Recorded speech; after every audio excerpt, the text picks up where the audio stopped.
레위기 5장. 어떤 사람이 죄를 지었을 때 그 사람의 죄에 대해 정인이 된 사람은 정언해야 한다. 만일 정인이 되겠다는 선서를 하고도 보았거나 알고 있는 것에 대해 정언하지 않으면 그 사람의 죄가 정인에게 돌아갈 것이다. 누구든지 깨끗하지 않은 것, 곧 깨끗하지 않은 덜짐승의 죽음이나 깨끗하지 않은 가축의 죽음이나 깨끗하지 않은 길짐승의 죽음을 만졌으면 그 사실을 몰랐다 하더라도 그는 깨끗하지 못하며 죄가 있는 것이다.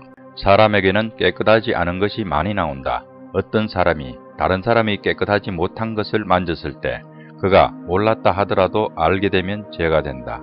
어떤 사람은 아무 생각 없이 맹세를 하기도 한다. 좋은 일을 하겠다거나 또는 나쁜 일을 하겠다고 맹세를 하고 맹세한 사실을 잊어버리기도 한다. 하지만 그 사실을 알게 될 때 그는 죄가 있다. 아무리 생각 없이 맹세한 것이라 하더라도 이는 여호와 앞에서 맹세한 것이기 때문이다. 누구든지 위에서 말한 것 가운데 어느 한 가지라도 죄를 지었으면 그는 그 사실을 고백하고 여호와께 저지른 죄에 대한 속죄 제물을 바쳐야 한다. 속죄 제물로는 암양이나 암염소 한 마리를 끌고 가서 바쳐라.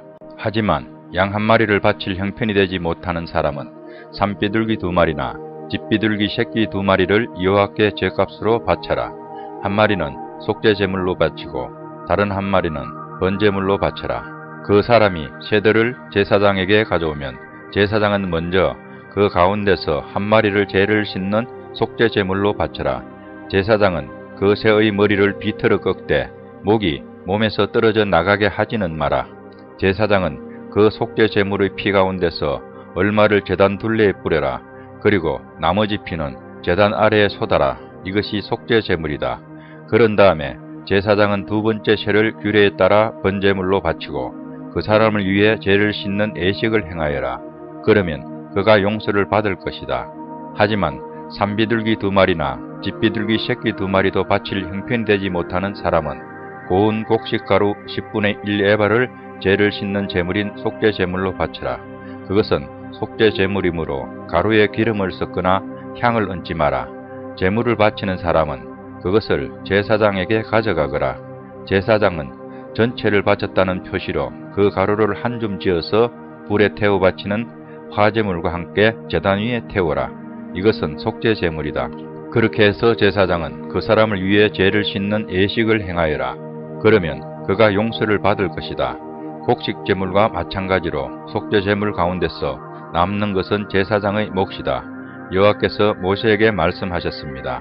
누구든지 실수로 여호와의 성물을 잘못 다루는 죄를 지으면 그 사람은 흠없는 순양 한 마리를 여호와께 바쳐서 허물을 씻는 제물인 속건 제물로 삼아라. 허물을 씻는 순양의 값어치가 은으로 계산할 때 성소에서 다는 무게로 정확히 몇 세겔이 되어야 할지는 내가 정해주어라.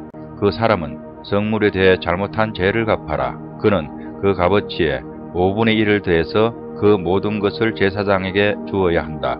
그러면 제사장은 그 사람을 위해 속건 제물로 바친 순양을 가지고 죄를 씻는 애식을 행하여라. 그러면 그가 용서를 받을 것이다.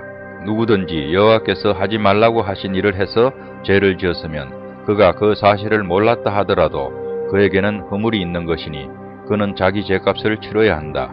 그는 제사장에게 내가 정해준 값어치의 허물을 씻는 속건 제물을 가지고 가야 한다.